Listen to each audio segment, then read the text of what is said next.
Selamat siang pemirsa, bersama saya akan memberitahukan kalian peristiwa bencana kecelakaan kendaraan yang sangat menggemparkan karena memakan banyak korban yang dikenal dengan tragedi bus Python.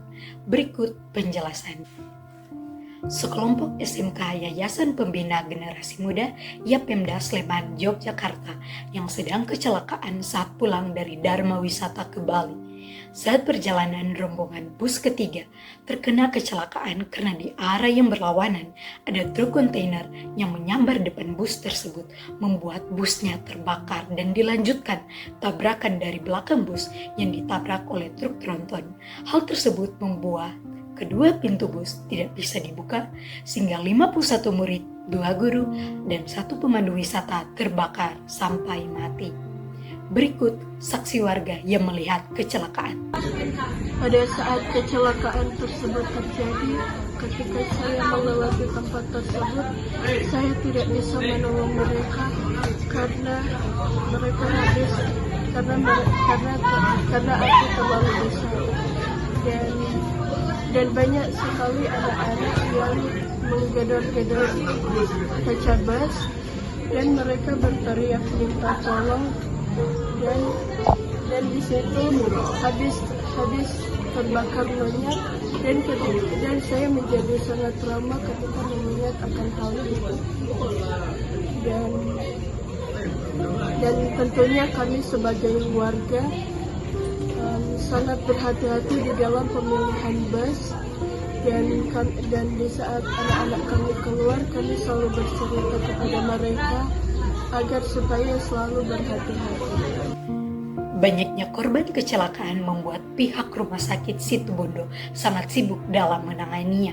Berikut informasi langsung dari pihak rumah sakit. Situasi di rumah sakit saat ini benar-benar kacau.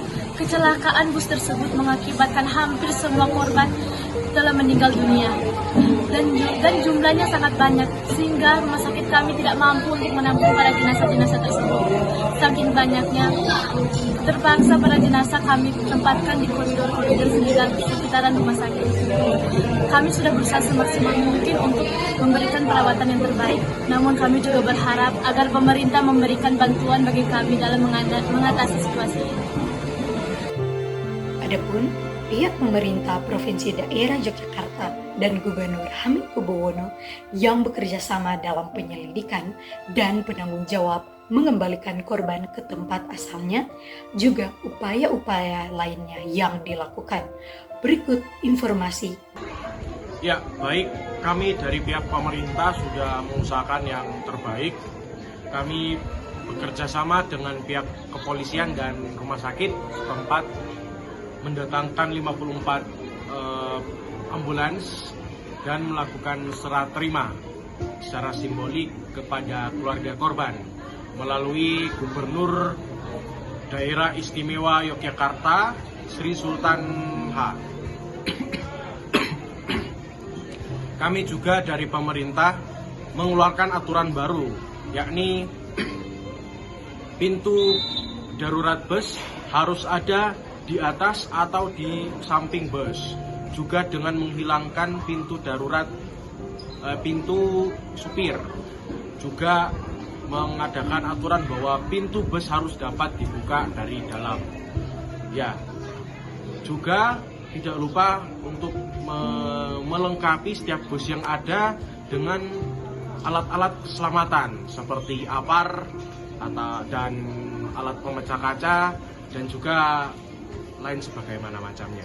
Terima kasih. Baik pemirsa, terakhir ada penanggulangan dari pihak kepolisian bagi para pelaku tersangka penyebab terjadinya kecelakaan bus Python. Berikut hasil penetapan hukum dari pihak kepolisian.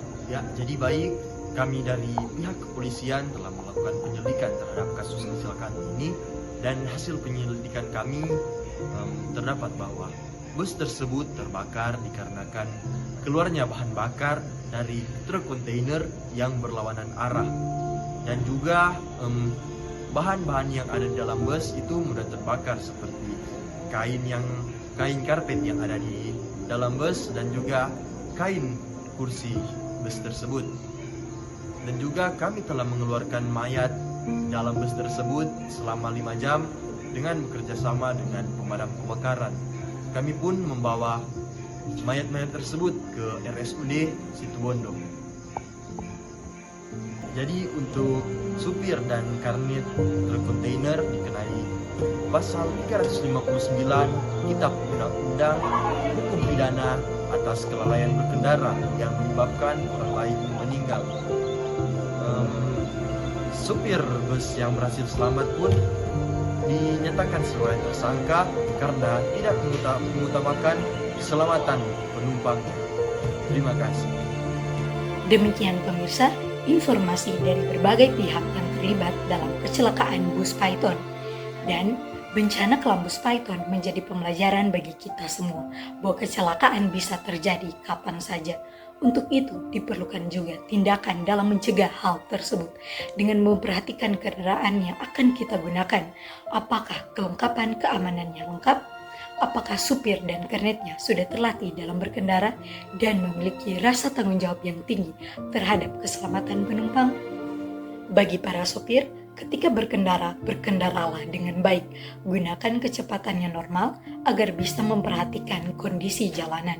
Juga sebelum melakukan perjalanan dharma wisata, pihak sekolah maupun pemandu wisata haruslah menyampaikan tentang prosedur jika terjadi kecelakaan agar sebagai penumpang mengetahui apa yang harus dilakukan ketika terjadi kecelakaan. Oleh karena itu, yang terpenting ialah berdoa karena bencana bisa terjadi kapan saja dan apa yang sudah ditetapkan pemerintah haruslah dipatuhi. Ingat, berkendara di lalu lintas bukan hanya kita, tapi juga ada orang lain yang tentunya mempunyai tujuan yang sama juga dengan kita. Sayangi diri kita, sayangi orang di sekitar kita, dan sayangi orang yang menunggu kita untuk pulang. Sekian.